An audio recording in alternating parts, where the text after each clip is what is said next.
Hey everybody, this is Erica, the technology nerd who likes to film stuff, and I'm a little bit sunburned. So today I am resuming the Galaxy S4 review, all that you need to know. This time I'm going to be talking about the display on the Galaxy S4. I want to talk about the good points, I want to talk about the bad points, and I'm also going to be comparing it a little bit to the Galaxy S3 and the HTC One, so you can get a little bit of an idea of where it stands. In order to do all of that, I used a display colorimeter, which allows me to stick it on top of the display and do some measurements to see exactly what's going on with the colors and the response curves. So let's go check all of that out. I'm sure it will be revealing, and see how this guy does. As far as AMOLED displays go, the Galaxy S4 display is the best that I have seen thus far. On many aspects, it puts the Galaxy S3 to shame. Let's start with the pixel density. This guy has a pixel density of 441 pixels per inch. This guy only has 306 pixels per inch. So we've got a 720p display versus a 1080p display, and this is 5 inches versus 4.8 inches. So yeah, you can bet that there's a lot more sharpness in this one. In terms of what can fit on the page, you can see that they look just about exactly the same, but this guy it doesn't even compete with the sharpness of the text on this one. Even though this guy still has somewhat of a pentile type of arrangement, I will definitely be getting into that in a lot more depth in a little bit. The new arrangement just makes it look a lot more sharp than what we have on the Galaxy S3. The Galaxy S3 to me had a nice display, but it really just had a hatchy looking effect on just about anything that you were looking at. So even though they call this a 720p display, it felt so much less than that. Now, as compared to the Galaxy S3, the Galaxy S4 makes leap and bound improvements over the viewing experience that I had during videos with the Galaxy S3. During videos on the Galaxy S3, I had a lot of black clipping. Now, black clipping is where images get too dark way too quickly to where you lose all the detail. So instead of seeing some detail in the shadowing, all you see is black. And that was something that was so irritating. It was something that affected the Galaxy S3 Exynos version, because the Snapdragon version seemed to lose this black clipping problem as soon as you started using a third-party movie player. This seemed to be because the Exynos version of the Galaxy S3 had Samsung's own mobile digital natural image engine, which applied a profile throughout the entire phone. So whether it saw the Samsung player or it saw a third-party player, it said, "Oh, it's a video," and it applied this black clipping terrible profile over any video that you were watching. But on the Snapdragon version, if you were using a third-party player, since it didn't have the mobile digital natural image engine, you weren't in trouble. We are going to nerd out in a moment with some graphs, but the first thing that I want you to know is whether you have the Snapdragon version of the Galaxy S4 or the Exynos version of the Galaxy S4, the behavior applied across the devices is the same. Samsung has figured out how to get their scenarios, their profile scenarios, to work on both phones. So, this is quite improved. Let me show you exactly what I mean. Take a look at the image that is on the right and at the image that is on the left. They're both the exact same image. You're looking at a gradient that goes from gray at 21 all the way down to black at 0. On the Galaxy S3 on the right, you can see all the way down until 8. But after that, everything is black. That is exactly what I was showing you in videos where you could see that there was no shadows. Most things look black when you were watching a darker scene in a movie. Take a look at the Galaxy S4 on the left. It makes a drastic improvement. You can see that you're able to see from 21 all the way down until 3. 2 and 1 are blacked out, and then 0 is always supposed to be black. Now, just because you can't see 3, 2, 1 doesn't mean that it's actually clipping. I've done some measurements, and it just means that there isn't such a smooth transition from 3 until 0, at least by this picture. But in actual movies, it is not terrible at all. It looks so good in comparison to the Galaxy S3. Now take a look at the Galaxy S3 gamma chart. You can see that the gamma is pretty much along the line until you get to shadows, and then boom, really high gamma. When you have really high gamma, that just makes the image really dark. So if you make the shadows really dark, you lose all details and shadows. Thank you, Samsung. Now look at the gamma chart on the Galaxy S4. Problem fixed. So Samsung was probably like, ooh yeah, that didn't look so good, and they fixed it. So thank you for doing that. But don't be hopeful that they're going to fix the Galaxy S3, because they just won't. Oh yeah, and as for proof that the Galaxy S4 is not clipping, take a look at this chart that shows near black. You have 10% gray all the way down to 0% gray, which is black, and you can see that it's just a nice drop all the way down in a logarithmic curve. There is no steep drops or anything, so no, it's not clipping. Watching full 1080p content has looked pretty amazing. So when looking at the display on the HTC One versus the display on the Galaxy S4, how much different are they? The most noticeable difference that you're going to see between both of these devices is the sharpness. This guy has a whopping 468 pixels per inch versus the 441 pixels per inch. Now, I've handed both of these phones to people to check out, and the very first impression that people give me is, wow, the HTC One is just so sharp in comparison to the Galaxy S4. Now, the Galaxy S4 isn't lacking sharpness by any means, but because the HTC One is non-pentile and is of an RGB stripe pattern arrangement, it's going to look a lot more sharp. So when I talk about pentile versus non-pentile, what do I really mean by that? When looking at the HTC One, it has an RGB stripe arrangement. That means that every pixel has 3 subpixels, red, green, and blue. And together, all 3 of those subpixels make every single color that you can see. When you look at the Galaxy S4, it is pentile, so it is missing a subpixel per pixel. So it's either going to have green, red, or green, blue, which means that it essentially has more green subpixels than either red or blue. Now, since a subpixel is missing, you can kind of tell that there is one that's missing. It doesn't look as sharp. So Samsung knew that they needed to be able to make a display that looked sharp enough to compete with the likes of 1080p displays. These guys are the real 1080p displays with the RGB stripe arrangements. Now, since HD displays are very difficult to manufacture with AMOLED, they ended up doing something a little bit different. Instead of using the typical pentile arrangement, it is now of a diamond-type shape arrangement. The pixels are no longer oriented up and down. They are now diagonal this way. And they were able to change the shape of the pixel as well. So now the pixels are kind of shaped either like circles, some look a little bit like squares, and they're able to pack even more closely together now. So you still have way more green subpixels, but somehow it works, and for most people, they really can't tell the difference. Another major difference between these two is the contrast ratio. The Galaxy S4 wins hands down, no questions asked about contrast ratio. That means that blacks are actually completely and fully black, where AMOLED pixels are actually able to turn off in order to achieve that black. On the Galaxy S3 and on the Galaxy Note 2, I was seeing that there was still some light leaking from those pixels, so this is the first display that I've seen that is truly off. So while the HTC One has a pretty good contrast ratio for an LCD screen, it is no match for what you can see on AMOLED. Now, the biggest thing that's either going to have you loving the Galaxy S4 or running really fast the other way for something that has an LCD display is the wide color gamut. AMOLED displays are known for having a very wide color gamut, which means it can just display a very wide range of colors. A great LCD display would be preferred to have sRGB gamut, which just means it looks very, very natural and has a full range of color that's very standard across TVs, phones, and other types of LCD screens. Having a wide gamut is not a bad thing, and that's something that people really love about AMOLED displays, is that you have very punchy colors. There's just so much more that you can see, and it's an experience that people really love. The problem is that Samsung really likes to take saturations and just compress them to where things just don't look natural anymore. I find it a little bit ridiculous because AMOLED displays have a very wide gamut. There's no need to try to oversaturate anything. So I have taken more measurements, so let's go check those out. Now check out this gamut chart for my Galaxy S4. The gamut chart on here shows the color space that my Galaxy S4 is able to show. sRGB is usually the most desired color space. It's actually the smaller triangle that's inside of my larger triangle. This larger triangle is simply showing that it has a very large gamut.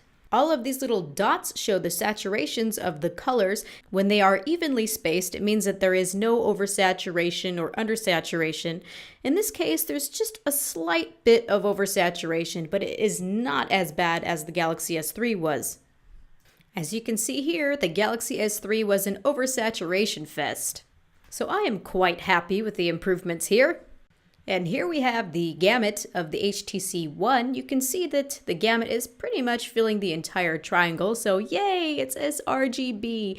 And they're actually oversaturating just a little bit on the HTC One, but they did that to give it a little bit of punch. It's not so bad. But I implore you, please go into a shop and look at the Galaxy S4 and the HTC One and see if you can handle the punchy colors of the Galaxy S4, or if you want something that looks more natural. Where the HTC One makes a boo-boo is right here in the gamma chart. You can see that there is a line. That's gamma 2.2. That is what you want. Anything above gamma 2.2, if it's going pretty steep like I showed you before, is going to make the image too dark. And anything that goes below gamma 2.2, if it goes down too far, is going to make it look too bright or washed out. What's going on here is the HTC is using an aggressive dynamic contrast algorithm. So basically, depending on what content that you're looking at, it's supposed to boost the brightness. I suppose this is for readability reasons. But unfortunately, in some content, the midtones and the highlights just get too bright looking. Things start to really wash out, and I'm not really liking it so much. Also, I'm seeing sometimes that it will flicker or it will bounce up and down until it decides to settle. And in most things it looks all right, but really I'm not so happy with it. The Galaxy S4 also has dynamic contrast, but you can see here that it is not interruptive and it's only used as a function to save power. So if an image is white, it's going to dim the image just a little bit so that it helps to save power. But no how, no way does the Galaxy S4 do what the HTC One does. So yes, there are many pluses to the Galaxy S4 display, but you also have to consider that it does have its own downsides as well. One thing that really bothers me about the Galaxy S4 is when I turn the brightness to a very low value. I've seen this kind of behavior across a couple different devices, so I think it's safe to say that if you keep your brightness at about 50% or more, you shouldn't be having that really pinkish looking issue. There also seems to be quite a few different variations for calibrations across these devices. I haven't seen any two devices that look exactly the same in terms of their calibration. So what I've been noticing is that some are a little bit more pinkish, some are a little bit more bluish, some of them get a little bit darker sooner, as you can see here in the gradient. These are two different Galaxy S4s. Some displays were calibrated better and have better colors. Some have a little bit wider of a color gamut. So it's kind of a lottery for which one you're going to get. It doesn't matter between an Exynos version or a Snapdragon version. It really kind of depends on the display's own ability, the factory that calibrated the display, and also if they used the right calibration data or if they did some type of rounding errors and got things wrong. I've also been able to measure that when you change the brightness, just say from 100% down to 50% down to 0%, parts of the image will get lighter and darker. Sometimes the appearance of the shadows will change. Sometimes the face tones will change depending on where you are in the brightness. So it's kind of odd. I looked at the HTC One and it had no such issue. The best thing to do is to find a brightness where the image looks best to you and go with that. The response curve behavior on the Galaxy Note 2 changed as well across the brightness levels. So these variations that I am experiencing are nothing new. It's more about finding a display that you like and sticking with that. Who cares if it has certain variations? As long as you like it, that is really what matters. An interesting issue that a lot of people have been asking me about on the Galaxy S4 is something that we are calling screen smearing. Now, if you look at this connect and share bar, when I just slowly start moving it up and downward, you can see that it looks like it's just smudging, smearing, and if I was to go very fast up and down, people have been able to see purple lines form across the screen. Now this is a problem that's been really annoying people, and people have asked me, is this a software problem or is this a hardware problem? I don't really consider this much of a problem, but this is related to hardware.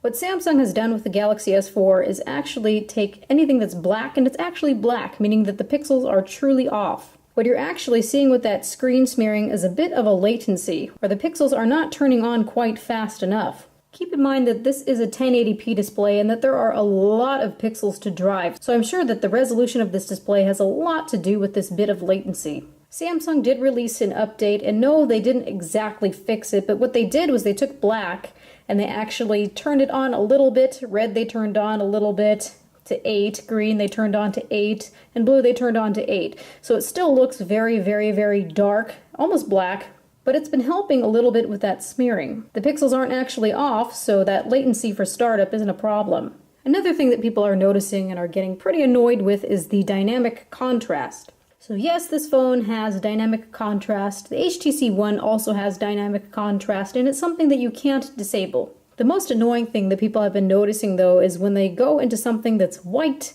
and if you pull up something that's black or gray, such as the keyboard, it starts to flicker a little bit, or the color changes. If you get rid of that keyboard, it stops flickering. My camera exaggerates this just a little bit, but people can definitely see that it flickers when the keyboard is pulled up, and it also flickers again when the keyboard is pulled downward. So if you are freaking out that your phone is doing this, don't go and run and exchange it. There's nothing wrong with it. It's just been programmed into this phone. It cannot be disabled, so just chill. It is not as bad as on the HTC One at all. If you are really noticing that it's going from dark to light, anytime you pull up the keyboard or put the keyboard away, it might be auto adjust screen tone, so you just need to go into display settings, make sure that auto adjust screen tone is turned off. It's meant as a power saving mode. So let me show you exactly what this guy does. If you go ahead and click check, we're going to go back to Google Keep, where I was using as an example. When I click the keyboard off, it dims. When I go ahead and turn the keyboard back on, the brightness goes up. Again, when I take the keyboard away, you can see that it's dimming. And it will do this in web pages, and it drives people nuts. So if that is the case for you, make sure that you go under display and turn auto adjust screen tone off. It's really messing with the white point. It's part of dynamic contrast. I can't stand it. It's been there for a very long time though. Also, under display settings, there is a setting that is called screen mode. You can see that there is adapt display, dynamic, standard, professional photo, and movie. Now, when I was talking about dynamic contrast, no, none of these are going to enable or disable dynamic contrast. It's always going to be on. But if you have adapt display checked, I showed you in the very first video that there is an ambient light sensor, an RGB ambient light sensor, and your image is going to change depending upon the ambient lighting. So that's a nice little feature if it's something that you fancy. If it's doing well for you, go ahead and use it. If not, then don't worry about it. Otherwise, we've got dynamic mode, which really makes things very punchy. We have just standard, which is what I've been using. So here we have the gamut chart. Again, this is in standard mode. Now listen here, I don't care what anybody tells you about movie mode looking better or professional photo mode looking better. Every other mode besides the standard mode is serious crap.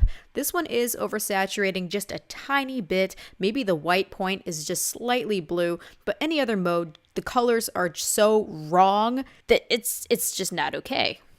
In professional photo mode, it's supposed to look a lot nicer because they changed the white point, or generally what the white looks like. So just say that you have white that is more bluish looking or white that is more warm looking. This mode is supposed to make it look more neutral, but then they do something a little strange with the colors and it doesn't look so nice. Then with movie mode, it's supposed to take the white point and again make it more neutral so it's not too blue and it's not too warm. Some people who are out of their minds say that it is well calibrated. They're also saying that it makes the colors look more natural, more like sRGB, kind of like a really nice LCD screen. But nah, not really. They are desaturating, but they're doing it in a way that just looks so wrong.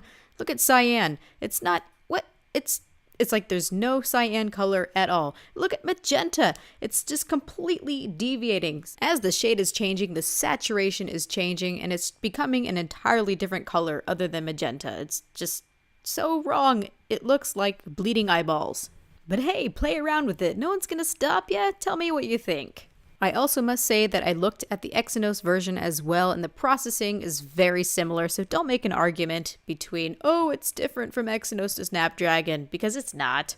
Your gamut and calibration may be different, but those have to do specifically with the display and not with the extra processing that you see here. The last thing that I want to talk about with AMOLED displays is blue pixel burn-in. When you have static images or images that don't ever change, like the status bar, or like text boxes when you are constantly texting people, or keyboards, if those remain on the display for a very long period of time, you're going to eventually get what is called blue pixel burn-in. So go underneath your dialer, go ahead and push star pound, 0 star pound. You're going to be presented with a diagnostic screen. This may not be available for all phone versions, so if this doesn't work for you, you will know why. I'm going to go ahead and click blue. Of all three set pixels, red, green, and blue, blue is the most high energy. With an AMOLED display, each pixel is actually like its own little light bulb or light emitting diode. Since blue is the most high energy, it tends to burn out over time, worse than either red or green. So if you have a static image such as a status bar or a keyboard or text boxes and they're on the screen for hours and hours a day, regardless of whether this is a pentile type of AMOLED display or whether it is an RGB stripe arrangement AMOLED display, you will end up getting some type of blue pixel burn-in. I'm starting to see very faint line here. It's something that I can't really see, but I can perceive it when I turn the screen. I've had this phone for a little over a month, so I know that this is a major problem, and Samsung knows that this is a problem as well. What I've seen Samsung do on their most current releases, they have gotten rid of the black bar, and it is now a nice gradient.